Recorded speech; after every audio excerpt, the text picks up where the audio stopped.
Okay, welcome to the Michael Pinter Show, and this series is called Do's and Don'ts, and I'm talking about the number one do and number one don't about different aspects um, of the business of real estate investing in New York. And I think, as crazy as these words sound coming out of my mouth, I'm the only person teaching how to do this in New York, how to wholesale or rehab in New York.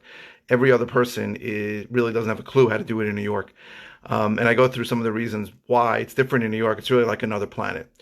So, a couple of things. First of all, recently had an amazing week after really a dead March and April, a decent June.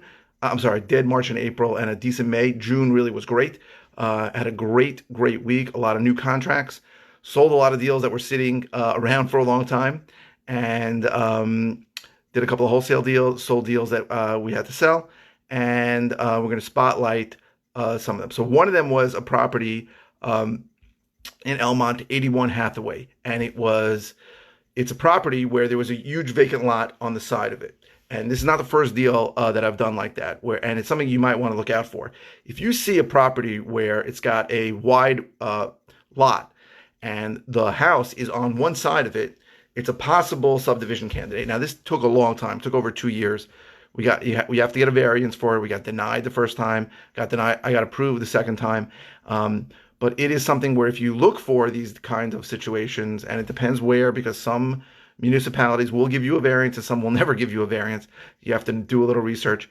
But this was a deal. I'm actually looking at another one today that worked out pretty well because we paid like in the fours for the house and sold the house for more than that, and then sold the lot to a builder for about $200,000.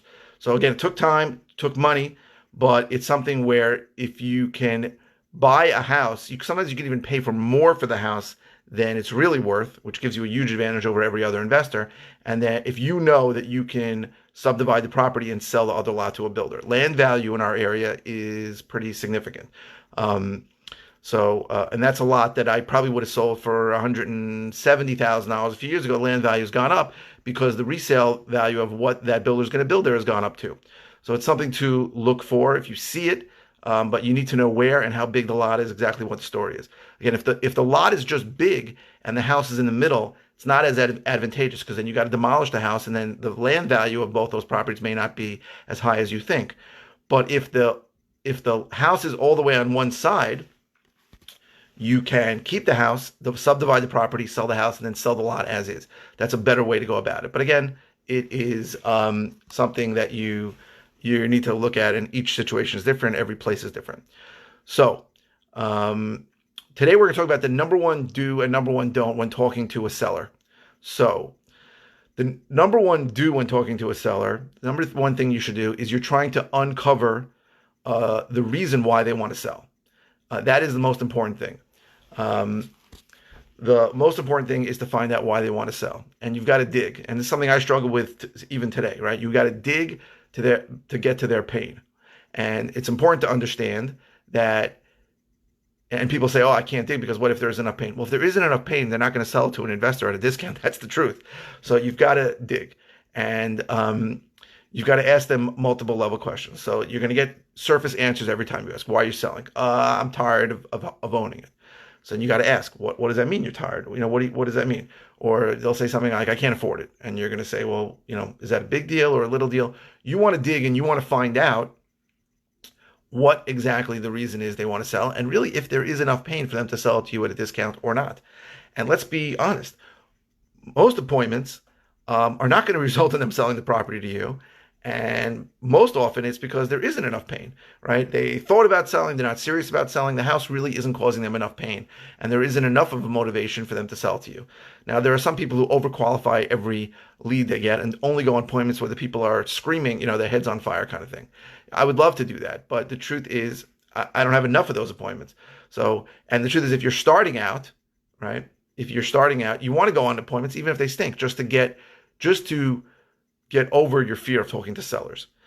But your number one do when talking to sellers is to find out what pain keeping the property is causing them and how deep that pain is. If they're going to tell you something like, I'm not in no rush, or, you called me, that kind of thing, it's very possible they're not going to sell to you, but you want to try. You want to get there. So just to I just got into contract on a property in West Hempstead, and this is one. It's a little bit strange. The property was listed for about $700,000, which is probably $100,000 more than it's worth. And most of the time, when I reach out to somebody or they reach out to me and it's listed already, it usually is not going to result in me buying the property, right? I'd say 99 out of 100 times, because they're usually anchored in a number and they feel like that's the number and they want really close to it. But when I started digging with this seller, I started to discover that the money wasn't as important as the time. That this seller had to close in about a month because they were moving.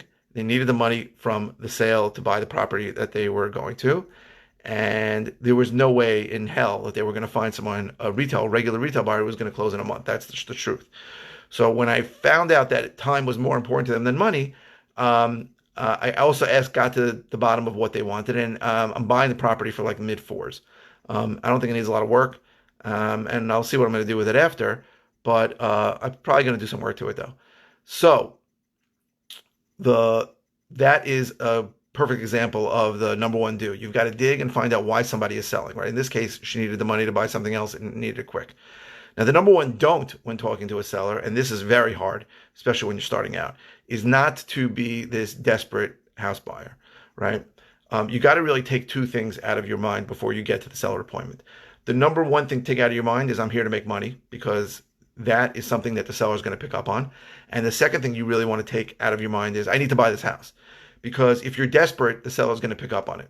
And you don't want to be a desperate buyer. You want to be a reluctant buyer. You want to be someone who's saying, I don't know if this works for me.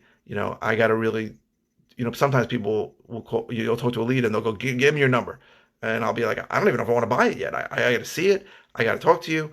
These are things you want to do. And you want to have that approach the whole time as a reluctant buyer. And you need to get out of your head, you're trying to make money and you need to buy the house. What should be in your head before you go on a seller appointment is, I'm looking to help somebody today. I want to help this person. I want to make a friend today.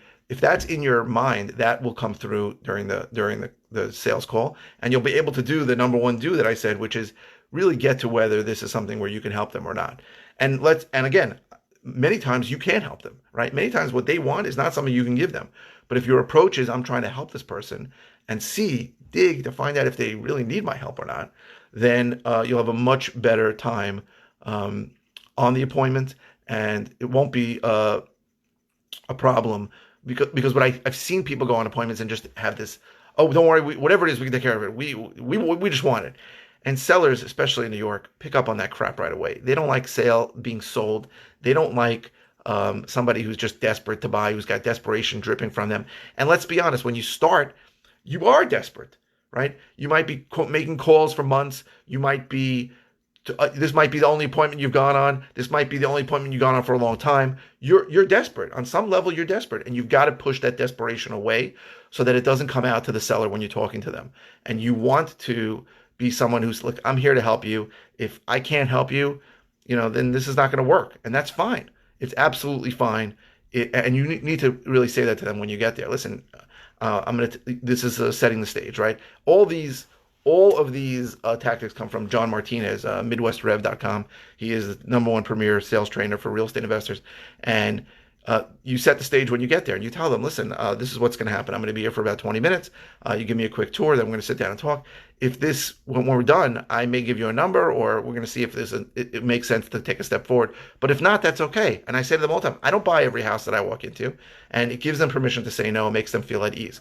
So you want to really dig and see if keeping the property is causing them enough pain that they'll sell it to you at a discount, and you don't want to show off any desperation. In fact, you almost want to be reluctant and say, I don't know if this is going to work at all. Let's take a look. Let's sit down and talk, and then we can see if this is going to work for both of us. And if it doesn't work for both of us, that's fine. If it doesn't work for me, I'll tell you. And if it doesn't work for you, please tell me.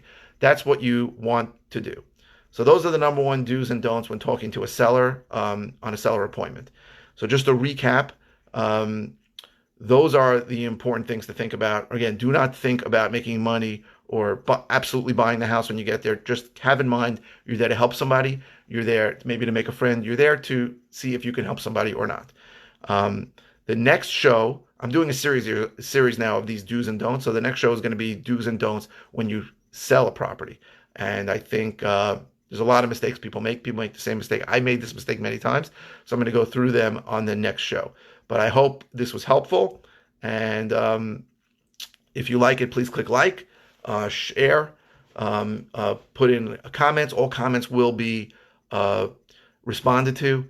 There's a bunch of ways I can help you. I think I'm the only person in the world, which I can't believe, that helps people become a real estate investor or become a better real estate investor in New York.